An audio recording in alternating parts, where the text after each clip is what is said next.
At the Fieldwood Social Centre every Monday evening, we have a thriving Weight Watchers Club. The club is organised by Bonnie, who was once a very overweight lady, but as you will see from the following film, she is now very slim and attractive, and an excellent advert for anyone who would like to lose weight. Bonnie, you've got this slimming club started up here at the social centre. Could you tell us how long it's been running? 7 weeks. And have you got many coming? About 20. Is it all ladies, or have you got... It's all ladies, but it is for men as well. They're cowards. Yeah. It's just started, so that's not bad for a first time a class. Yeah. Why do you think the men won't come? I don't think they're included in a slimming class.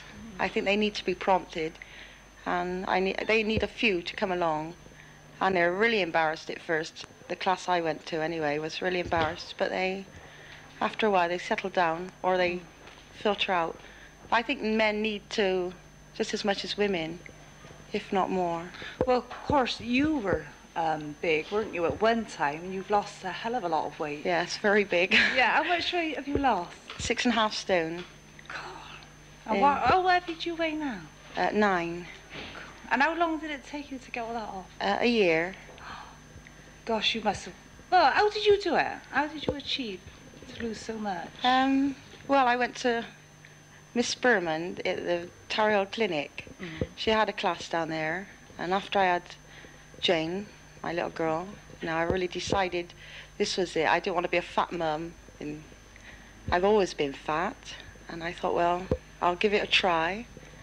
And there was no looking back. It's a fantastic diet.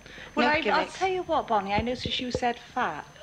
Now, don't you think this is ever so hard for anybody to look in the mirror and say, you're fat? Most people kid themselves and say, oh, a bit overweight.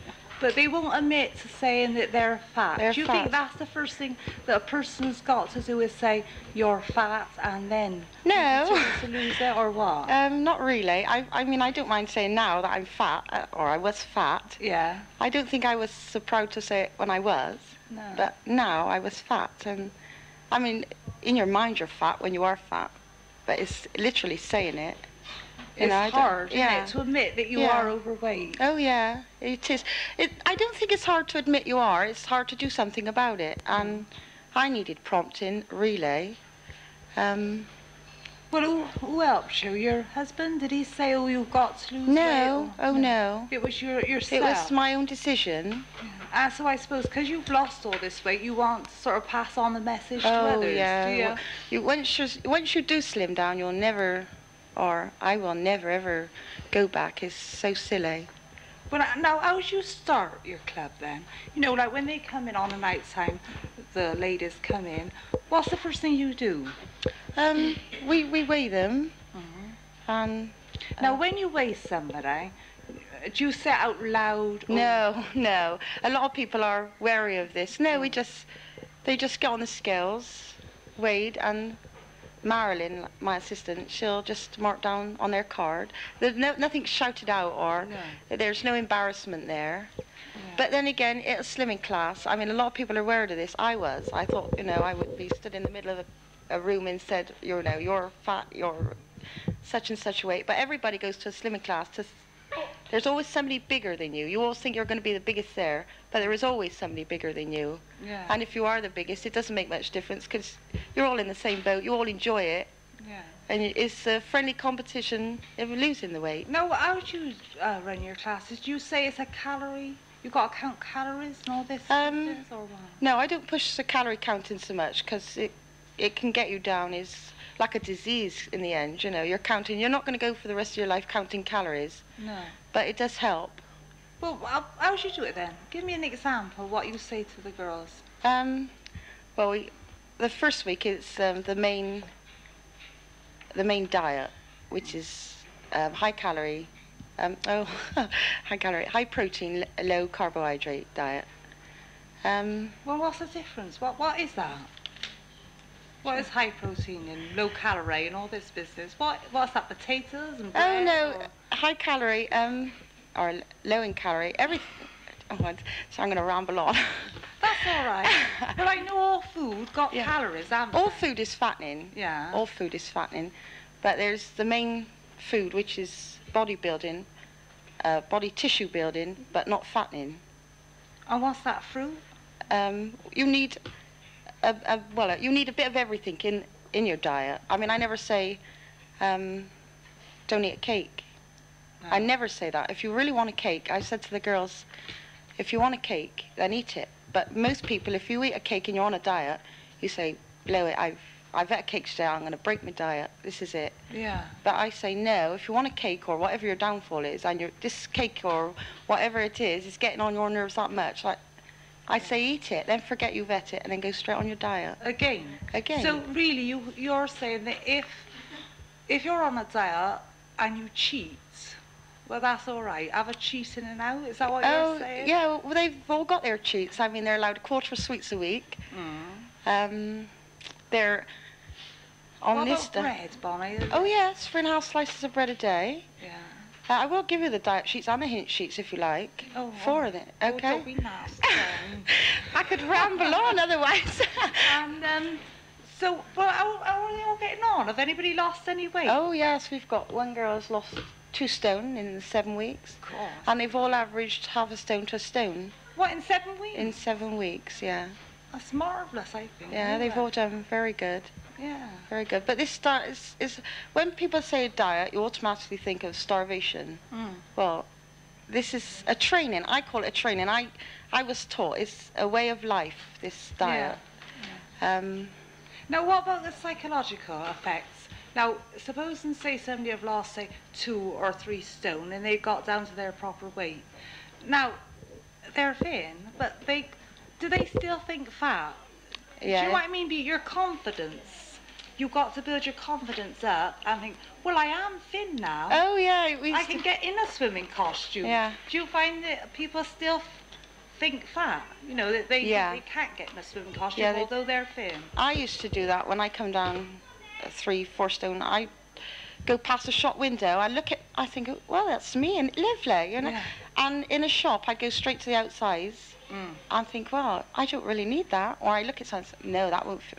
But it does. Yeah, yeah. But you really do. It's getting used to the fact that you're thin again, yeah. isn't it? Like? But there is a psychological that, I mean, I find it, once I'm fat, I'm still fat. It's like an alcoholic. Yeah. Once an alcoholic, always an alcoholic. Yeah.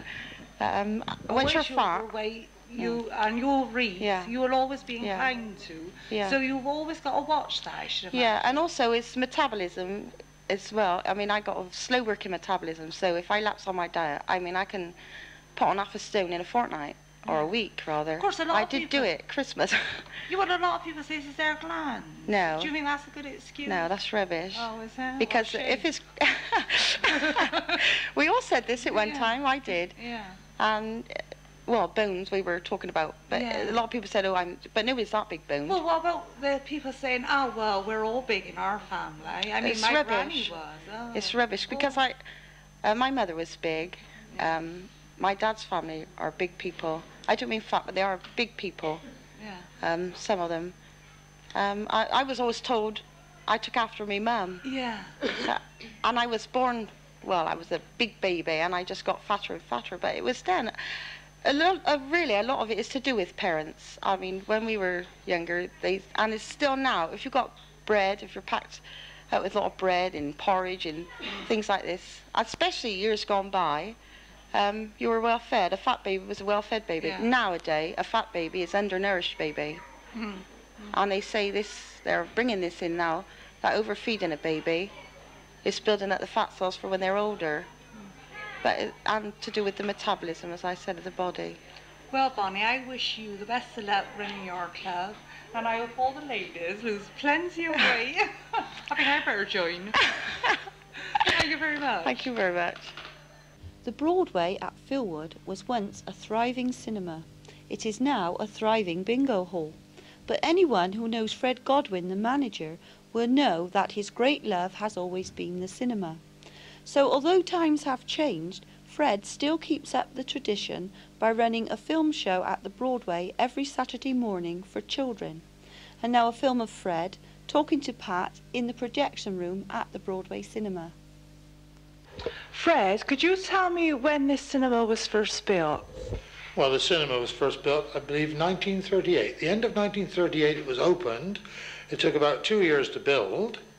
And the opening film was Jesse Matthews in Sailing Along. And I wasn't here on the opening night because in those days I wasn't just old enough to get in, but I remember the opening ceremonies. It was opened by the late Alderman Gill. And as I say, the house was packed. It was a Friday evening and they had a darn good time. And what about during the war? Was it bombed or damaged in any way, the cinema? No, we were very fortunate. Through the war, the cinema escaped all damage of bombs.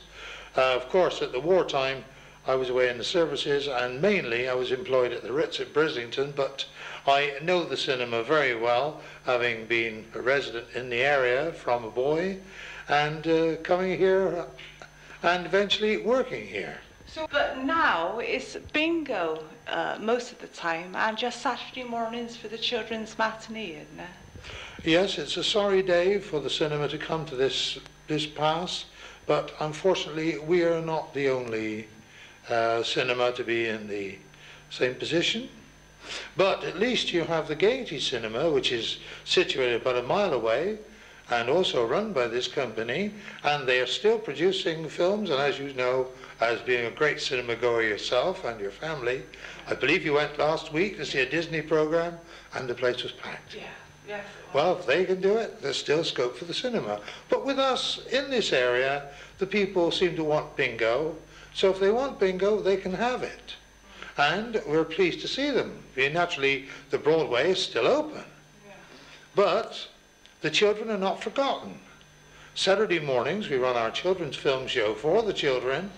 We show nothing but children's films, and the children like them. Now, have you found it difficult to get what the children like? I suppose after the years of experience, you know what kind of films to get for them. So what kind of films go down well at Knowle West for the kids? Well, it's films starring children, featuring children, where children win every time, and in other words, where they can help out the authorities, such as the police. Well, for instance, 70 Deadly Pills. There's a film you should see. Children's Film Foundation, and a child finds some pills. He thinks they're Smarties. Eventually, after many adventures, followed by the police, they locate this child on the Big Dipper, on the Battersea Fun Fair. And eventually they stop this child just in the nick of time taking the pills.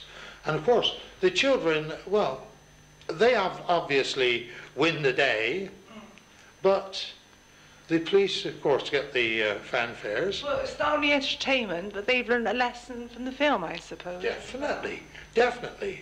And, well, these days you may say that the children, they're taught through children's cinema that right triumphs over wrong, and it's always best to stay on the right side of the law, and the law stays on their side, and will help them. In other words, it's encouraging children to, shall we say, rely on the police force, and not, as some of the older children do, try and take the mickey out of them. What do you think about violence in films today? Do you think that this is overdone? Well, personally, I never watch a film with violence. I usually fight shy of an A category. Well, the last film I did go along to see was Blazing Saddles, because that was a comedy, but any downright violence, I don't want to know it. And I don't think the children like it themselves. They like a rough and tumble amongst themselves in a school playground, or as they do in the children's films. They'll have a rough and tumble with a crook. They'll win. Fred, but what do you think about this kung fu? Now, I think this is worrying for parents, that we have this on the television, and it's at a time when children are up to see it. And I mean, I ban it from my house. I mean, I don't let my children watch it. But, I mean, you can't always stop the children from seeing it. Well, in some houses anyway. My house, I do. Mm-hmm. But what do you think about this kung fu? Well, speaking personally, I think in a way I've answered your question. I've not seen kung fu. No. The only thing I've seen of Kung Fu is probably the same as you, maybe a clip on film night on television, but in the main I've not seen it. But I just do not like violence. I mean, it goes back even to the days when our first X film we showed here, Murder Incorporated. I didn't like that. Just the, shall we say, the famous massacre, I forget the name of it, but just the wholesale massacre of, shall we say, unarmed people, not given a chance. It was wrong. But Kung Fu, I think, in a way, it should be stopped. I know it's taking a liberty away from someone, but it should be stopped because it can be very dangerous in the wrong hands. Well, Fred, I think now you're going to show us some of the equipment you've got to show the film. Many of the people probably watching this program, many of you have been here to the cinema many times, and you've probably just swung around in your seat and noticed these 6 little holes in the wall at the back of the cinema near the roof. That's this room, the projection room.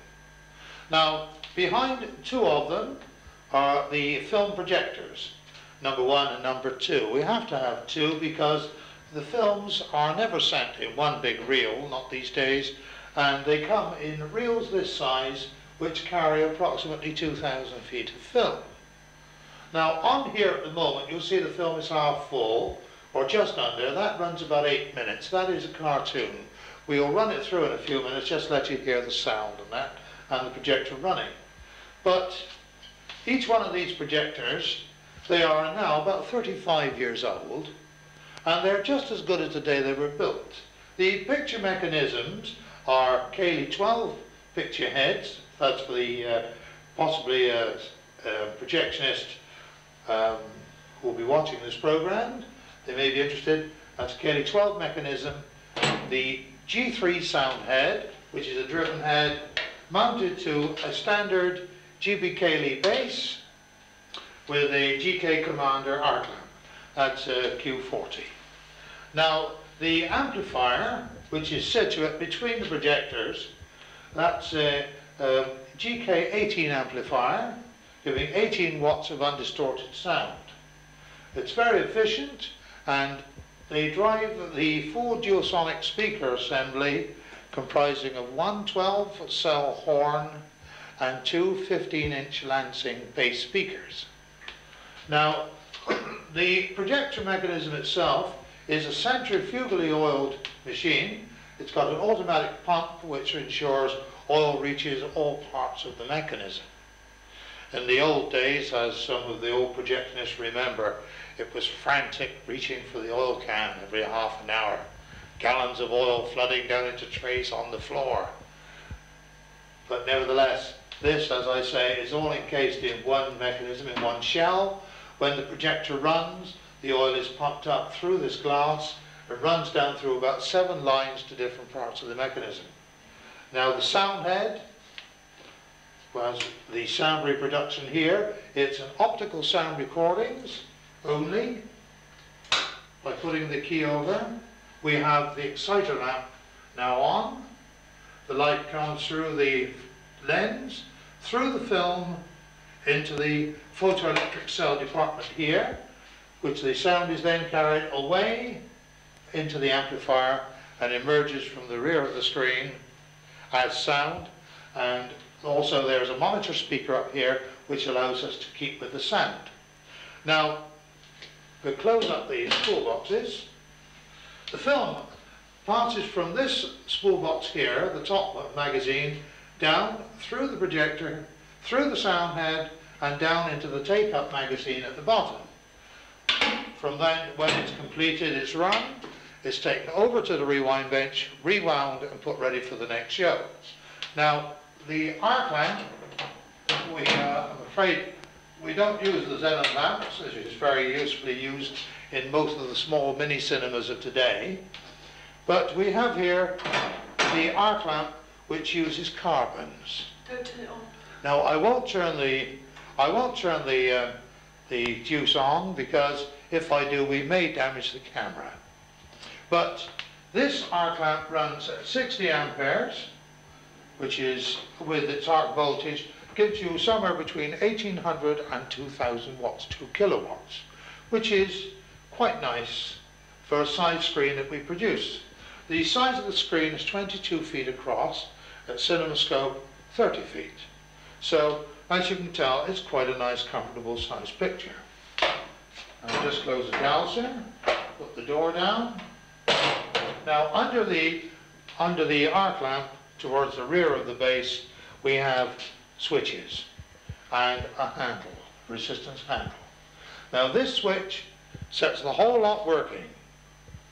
And this switch, this handle, brings the speed of the machine from 60 feet a minute to 90 feet a minute. Now, we'll start the machine up. I'll light the lamp.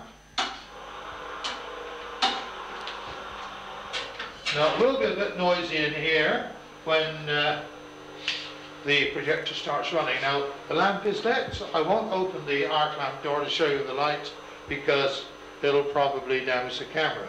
But we'll imagine now, away we go with the film. We'll press the switch, bring the speed up to 90 feet a minute, sound over, and on the screen we see the 4 film sensors.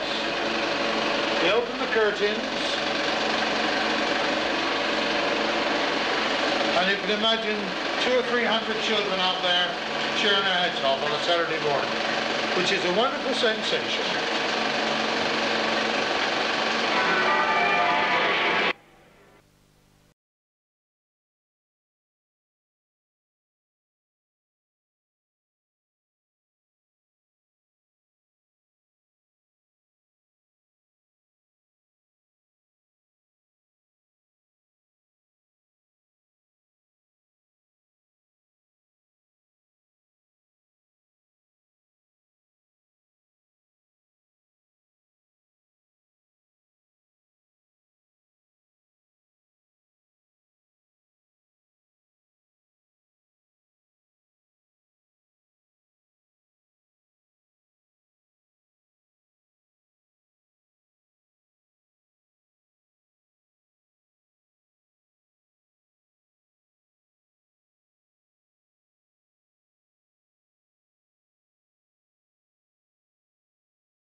Well, ain't it sad?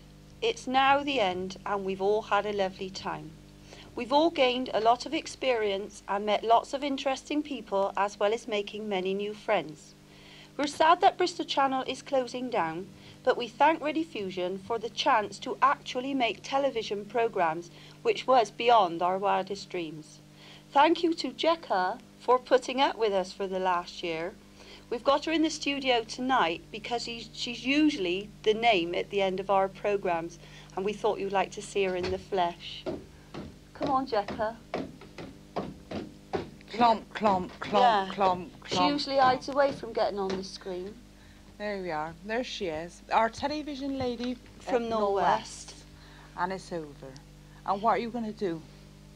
I haven't the faintest idea, and I don't think there's a mic. I haven't the faintest idea. No, you'll have to join on at the Labour Exchange. Never mind, Jekyll. If you ever want him, you can always come up our house. And I'll give you a round of fried bread with beans on any time. Thank you. All right? Yeah, you'll...